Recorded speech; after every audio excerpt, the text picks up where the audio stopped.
Welcome to the Big Success Show. Today, 3 ways to feel more confident. Brought to you by FinancialFreedomTool.com. Plenty of money for life.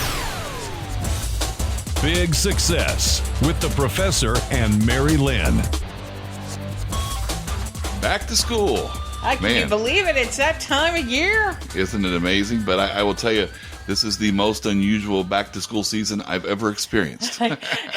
Yes, the professor heading back, and it's kind of a hybrid type of learning environment for you this semester. Yes, we'll have some students in the classroom and some students online. Some are choosing to be one or the other all the time if they can. Some want a little bit of each, and it's just really interesting. So we'll see how it goes. For our new listeners, the professor teaches an entrepreneurial finance class at the University of Illinois. That's right. I'm George Kruger, a.k.a. the Professor. And I'm Mary-Lynn. And today we're going to talk about 3 ways to feel more confident. And this topic actually comes from a teaching experience, correct? It does, Mary-Lynn. So I remember it was my first day of teaching ever. So I walked into the classroom. What year would we be talking? Oh, boy, I don't know. It's 25 plus years ago. That's about all I can tell you because my mind's not doing math this morning. So this is the very first class you taught at the University of Illinois. It's the first class or the first time I taught anything. Okay. I had been a guest speaker for this class that I now teach because my thesis advisor was also the professor for this class and my professor for the class I now teach. But he had me come in and do a guest presentation on my thesis. Okay. On my thesis paper. So how'd that go? It went great. It went good. I was nervous, but I think I did okay. He didn't. Just establishing how you are in front of people. Just in general. Well, and I will say, I guess I did okay enough that I ended up getting offered a job teaching that class, true. right? That's and he's the one who suggested that I have that job. So I guess I did okay in that sense, right? But here I am, the very first day of me actually teaching the class for the whole semester. Right. First day, I walk into class. And I was nervous. It's the first time I've ever done this, right? So of course I'm nervous. Well, so skip forward to the end of the semester, and of course, you always get your evaluation forms, right? And so one person wrote, you never know who it is, it's all anonymous. So let me go back. Yes. For those of us who aren't in the educational system, does every teacher get evaluation forms? Every student says whether they liked you or didn't like you or rates you? I can't speak for all colleges, but at our college at the University of Illinois, yes, every semester you get rated by all your students. And there's the bubbles you fill out, just kind of the survey, but then you can actually make comments on the backside of the paper. And so one of my students, we've gone through the whole semester, keep this in mind. So, at some point I started feeling pretty good about this, right? It's like, okay, I think I'm getting it. You got in your groove. Yeah. And so it's obvious I was prepared and I was ready. And I knew the class because it was my favorite class in college. And, I was the top student in the class the semester I took it. But so anyway, fast forward to the end of the semester. And I get my evaluation forms. So it's actually past the end of the semester. I get my evaluation forms back and I'm flipping through them. And one person said, you need to display more confidence the first day of class. I would have thought it was the first time that you ever taught anything. And so I chuckled because in my head I'm just thinking, well, it was the first time that I've ever taught anything. And that was very perceptive of you to pick up on, you know what I mean? So I have no idea who the student is because it's all anonymous. But the point is, they nailed it. And it's funny how you have not forgotten that. I've not forgotten that. You've not forgotten that critique. I will never forget that critique. And so, however, that particular critique, though, you've parlayed into other areas of life, and that's part of why we're talking about it today. Yeah, because the whole point is, I shared this story with my students when I taught my first class this semester. And it's because I just want to let them know that, I'm very comfortable now teaching them the concepts of entrepreneurship But boy, do we have a lot of technology going on in the classroom right now, because we're part Zoom, we're part online. There's all kinds of other software, recording software. Yeah, kind of. There's all mics, sorts there's cameras. I mean, it's a full-fledged production at this point. All to help try to slow the spread of COVID-19. Yeah. So all these new precautions and procedures are in place. So it is kind of brand new for you. Yes. So as I told them, it's like I'm very confident in my ability to discuss the concepts that we are to discuss. But when it comes to the technology, I'm a little less confident. And I think it's okay to let people know that. That's not one of our secrets here that we're going to share. But I do think sometimes it is useful to just say, because they're doing it for the first time too. They're nervous about it too. And by them seeing that I'm nervous about it, hopefully that helps them see that it's okay for them to be a little nervous about it as well.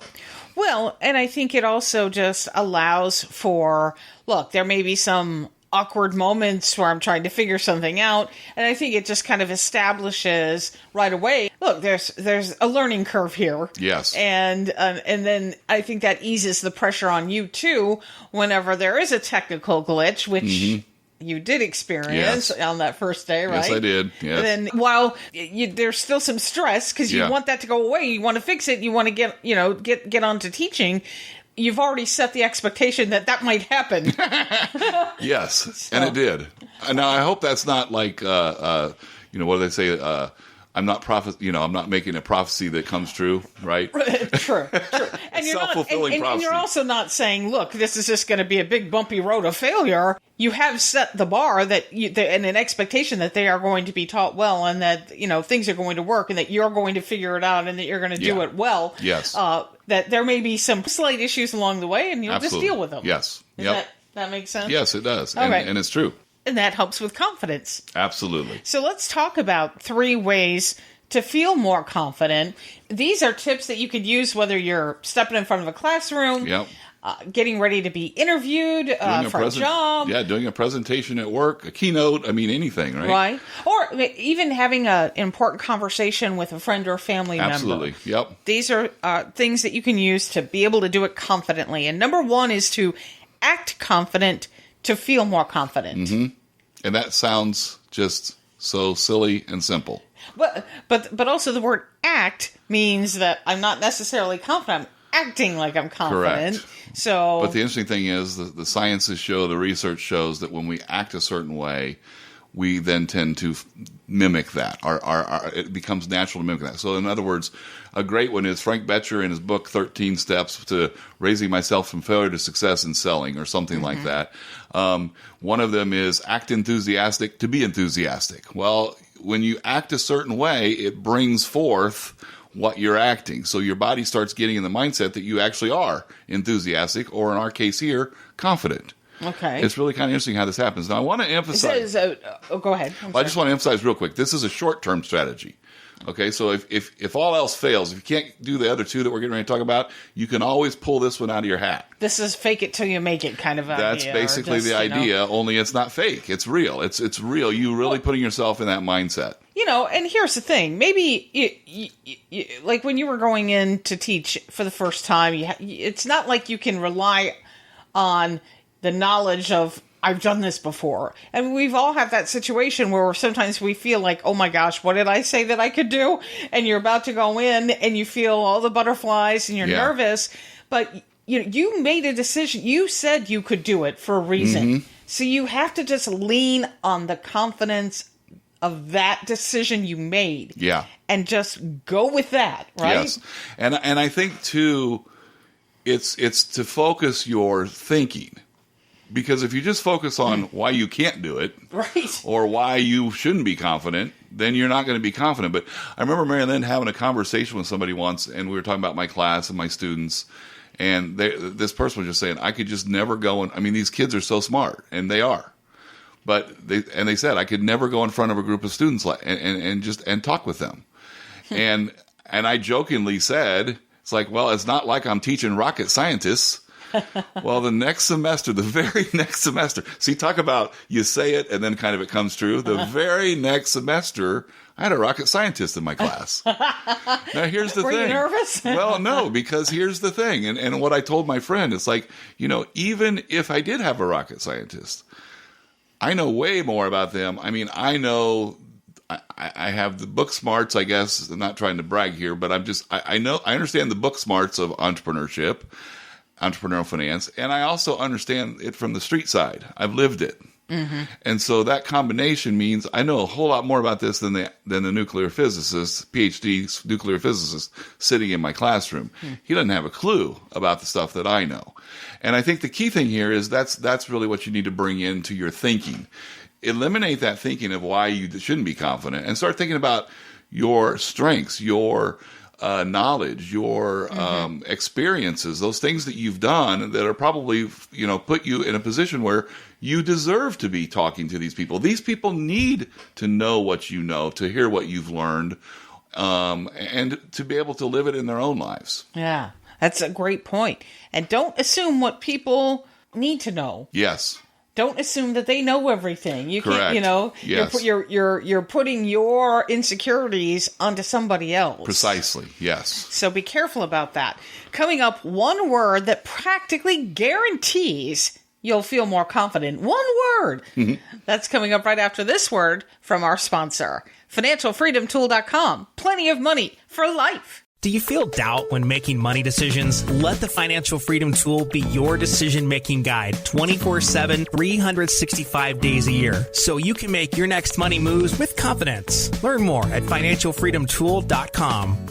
Today we're talking about 3 ways to feel more confident. It all comes from the professor and his first day of teaching, his very first day of teaching at the University of Illinois, and an evaluation from a student at the end of the semester said, geez, it seemed like you didn't have much confidence there. It seemed like it was your first day of teaching. And it was.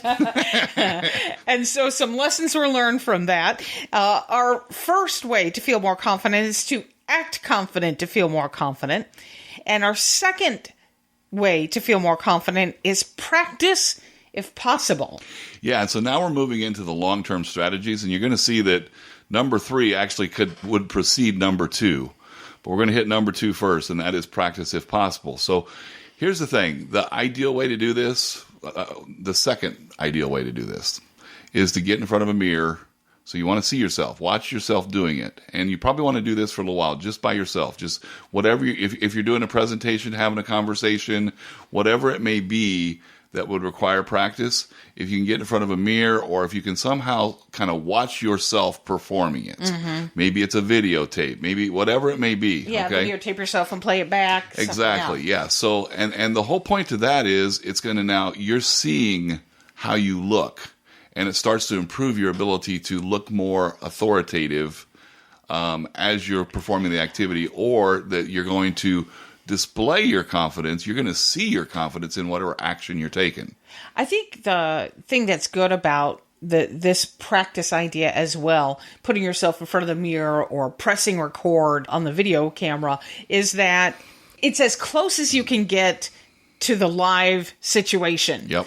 And you know how it is. Once the live situation comes, your brain starts this, you're talking, but your brain starts telling you things like, oh, that person over there isn't looking at me, or that person's looking at me funny, or why did I say that? Or I just lost my place. Where do I go? And so by putting yourself in this practice situation, you can figure out, okay, well, if I lose my train of thought, here's how I get it back. Or here's the little joke that I'll say, to get myself back on track. Absolutely. Yep. Those kinds of things, so that you can never be completely prepared for the live situation until you're in the live situation.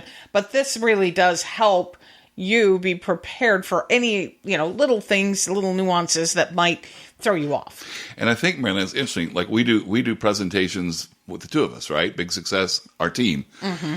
And it's interesting because as we prepare, we kind of get down, and I know what you're saying and when you're saying it, and you know what I'm saying and when I'm saying it, and we're never 100% scripted. We always, I often sometimes maybe. I do too. I'll throw a question in there that we hadn't prepared for. But the point is, like we practice to the point where if I'm not picking something up, if I'm not hitting my cue, you actually know my material enough that you can hit the cue for me. Right. And it's interesting how sometimes we end up actually taking the other side for a period of time while because it's just how the thing flows. But we've practiced that far, which raises two issues or two things to think about as you think about practicing. The first one is move from practice to role play if you can. So in other words, boy, it's a whole lot better if you've got an audience because now you're actually practicing, you're seeing their response, they can play the role, and they can really help you get into really kind of you're creating the scenery. Oh. So now when you really get into it, it's going to feel like you've done it before. And so that's one thing. The second thing is just understand this. There's the old saying, practice makes perfect. And I hadn't heard that. Somebody came up with this a few years back. No, perfect practice makes perfect. You want to practice it to the point where it's almost second nature to you. You want to practice it till it becomes you. Okay? When you do that, now you are truly ready. You're going to feel ready. And that's really one of the keys to feeling more confident. All right. And that brings us to our third way to feel more confident, which is picture it before you practice it. Yes, and I will emphasize quickly, this one actually should be done before the last one we talked about. So before you practice it, picture it. So because it's really important to start here. We want to emphasize that and to everybody. We want to leave you with this thought. Picture it before you practice it. Okay. So once again, this is long term. But here's the thing. What you will see from great athletes, great business people, great salespeople, great speakers, great anything. These people live big success in their mind before they live it for real. And that is such an important concept to understand. And when I say they live it in their mind, they literally get to the point where they can feel themselves winning. I've read quotes by great athletes, and they're like, it went exactly the way I had pictured it.